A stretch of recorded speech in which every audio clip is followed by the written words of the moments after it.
Generation gap. A burning current problem. How to fill up gap. Like, share and subscribe Bagga Creativity. क्या तुम्हें लगता है कि आजकल माता-पिता और युवाओं के बीच बढ़ती दूरी का मुख्य कारण पीढ़ी अंतर है?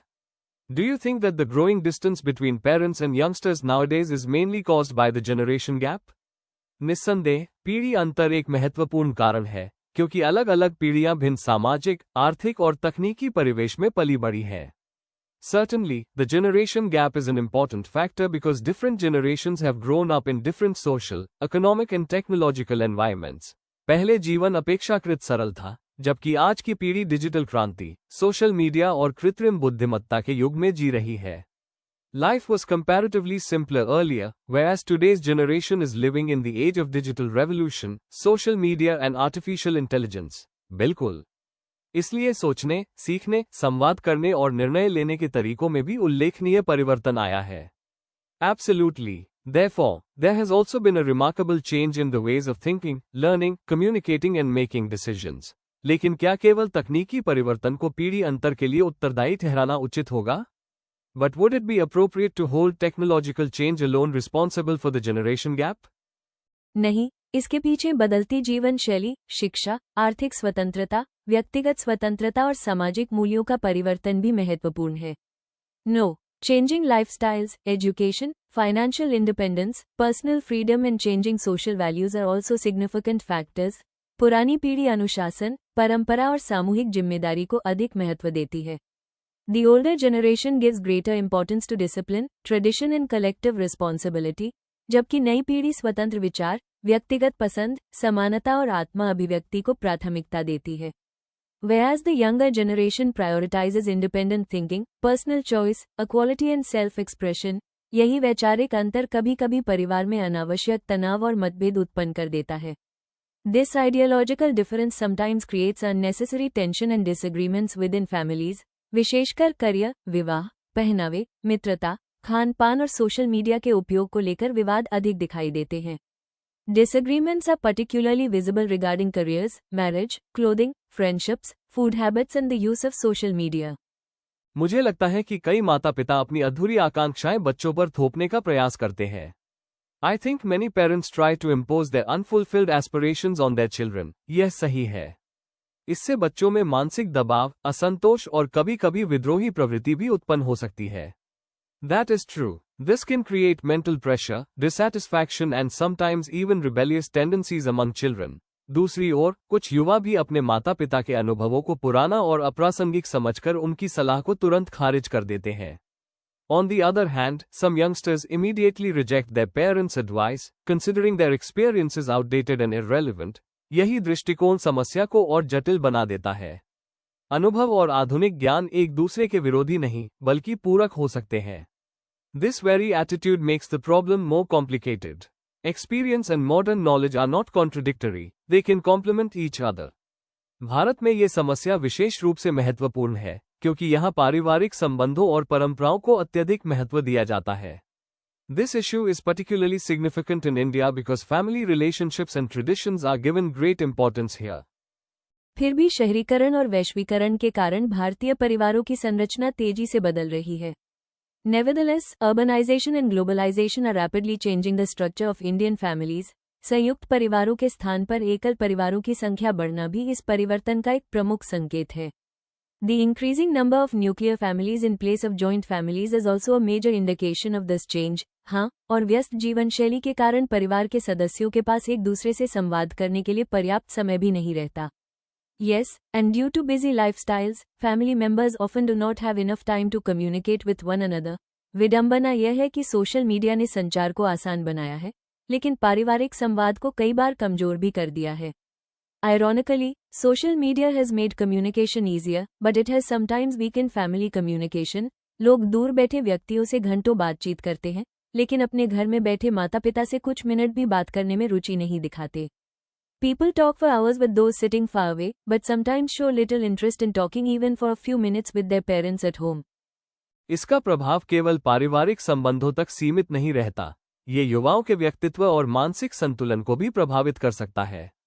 Its impact is not limited to family relationships. It can also affect the personality and emotional balance of youngsters. निरंतर तुलना, सोशल मीडिया का दबाव और अत्यधिक अपेक्षाएं युवाओं में तनाव और असुरक्षा की भावना बढ़ा सकती है.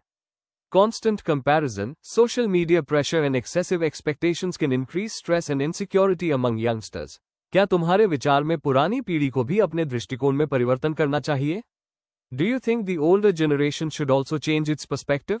निश्चित रूप से, परिवर्तन को स्वीकार करना कमजोरी नहीं, बल्कि बुद्धिमत्ता और दूरदर्शिता का प्रमाण है.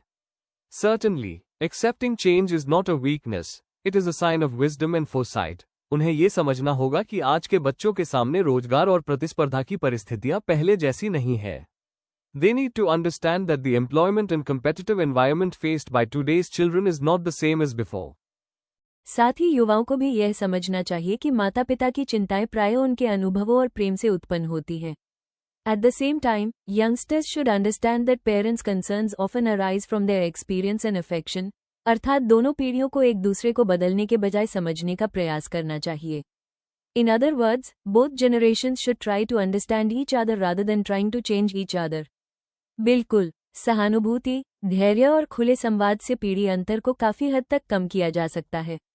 Exactly, empathy, patience and open communication can considerably reduce the generation gap. परिवार में नियमित रूप से सामूहिक चर्चा और साथ में भोजन करने की परंपरा भी उपयोगी हो सकती है. Regular family discussions and the practice of having meals together can also be helpful. हाँ, क्योंकि भोजन की मेज केवल भोजन करने का स्थान नहीं, बल्कि भावनात्मक संवाद का भी माध्यम बन सकती है. Yes, because the dining table can be not merely a place for eating but also a means of emotional communication. माता पिता को बच्चों की बात बीच में काटने के बजाय धैर्यपूर्वक सुनना चाहिए. Parents should patiently listen to their children instead of interrupting them. और बच्चों को भी असहमति व्यक्त करते समय शिष्टता तथा सम्मान की मर्यादा बनाए रखनी चाहिए. And children should maintain courtesy and respect while expressing disagreement. विद्यालयों और महाविद्यालयों में भी अंतर-पीढ़ी संवाद पर आधारित गतिविधियां आयोजित की जानी चाहिए. Schools and colleges should also organize activities based on intergenerational dialogue.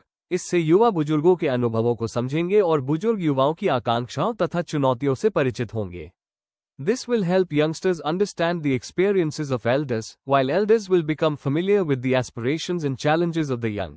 आज के भारत में डिजिटल साक्षरता भी पीढ़ी अंतर कम करने में महत्वपूर्ण भूमिका निभा सकती है. In present-day India, digital literacy can also play an important role in reducing the generation gap. बिल्कुल, यदि युवा बुजुर्गों को स्मार्टफोन, डिजिटल भुगतान और ऑनलाइन सेवाएं समझाएं, तो आपसी सहयोग की भावना विकसित होगी. Absolutely. If youngsters teach elders about smartphones, digital payments and online services, a spirit of mutual cooperation will develop. इसके बदले बुजुर्ग अपने जीवनानुभव, व्यावहारिक ज्ञान और कठिन परिस्थितियों से निपटने की क्षमता युवाओं को सिखा सकते हैं. In return, elders can teach youngsters their life experiences, practical wisdom and the ability to deal with difficult situations. इस प्रकार तकनीकी ज्ञान और जीवनानुभव का अद्भुत समन्वय संभव है. Thus, a wonderful combination of technological knowledge and life experience is possible. मुझे लगता है कि पीढ़ी अंतर को समाप्त करना आवश्यक नहीं, बल्कि उसे सकारात्मक दिशा देना अधिक महत्वपूर्ण है. I think it is not necessary to eliminate the generation gap. It is more important to channel it in a positive direction. बिल्कुल सही. मतभिन्नता स्वाभाविक है, लेकिन मनभिन्नता को स्थायी संघर्ष में बदलने से बचना चाहिए. Absolutely. Differences of opinion are natural, but differences of heart should not be allowed to turn into permanent conflict. वर्तमान भारत में युवा तेजी से वैश्विक अवसरों की ओर बढ़ रहे हैं, जबकि परिवार अभी भी अनेक पारंपरिक मूल्यों से जुड़ा हुआ है. In present-day India, youngsters are rapidly moving towards global opportunities, while families are still connected with many traditional values. इसलिए आधुनिकता और परंपरा के बीच संतुलन स्थापित करना समय की आवश्यकता है. Therefore, establishing a balance between modernity and tradition is the need of the hour. हमें ये स्वीकार करना चाहिए कि हर पीढ़ी अपने समय की परिस्थितियों का परिणाम होती है. We must accept that every generation is a product of the circumstances of its own time. और किसी भी पीढ़ी को पुनर्तः सही या पुनर्तः गलत मानना संकीर्ण सोच का परिचायक है. And considering any generation completely right or completely wrong is a sign of narrow-minded thinking. यदि परिवार में अधिकार के बजाय विश्वास और नियंत्रण के बजाय मार्गदर्शन हो, तो संबंध अधिक मधुर हो सकते हैं. If families replace authority with trust and control with guidance, relationships can become more harmonious. इसी प्रकार युवाओं को स्वतंत्रता के साथ साथ जिम्मेदारी का भी निर्वहन करना चाहिए. Similarly, youngsters should fulfill their responsibilities along with enjoying freedom. अंततः पीढ़ी अंतर कोई अजेय दीवार नहीं है, ये संवाद, सम्मान और समझदारी से पाटा जा सकने वाला अंतर है. Ultimately, the generation gap is not an insurmountable wall, it is a gap that can be bridged through communication, respect and understanding. बिल्कुल. हमें अपनी परंपराओं की उपयोगी विरासत को सुरक्षित रखते हुए आधुनिक विचारों के लिए भी खुले मन से स्थान बनाना चाहिए. Exactly. We should preserve the valuable heritage of our traditions while remaining open-minded towards modern ideas. यदि दोनों पीढ़ियां एक दूसरे की शक्तियों को स्वीकार करें, तो परिवार अधिक सशक्त और समाज अधिक समावेशी बन सकता है. If both generations acknowledge each other's strengths, families can become stronger and society can become more inclusive. यही वास्तविक समाधान है. अनुभव का सम्मान, नवीनता का स्वागत और संवाद का निरंतर प्रवाह. तभी भारत की युवा ऊर्जा और वरिष्ठ पीढ़ी की बुद्धिमत्ता मिलकर एक सशक्त भविष्य का निर्माण कर सकती है. That is the real solution, respect for experience, acceptance of innovation and continuous dialogue. Only then can the energy of India's youth and the wisdom of the older generation together build a stronger future.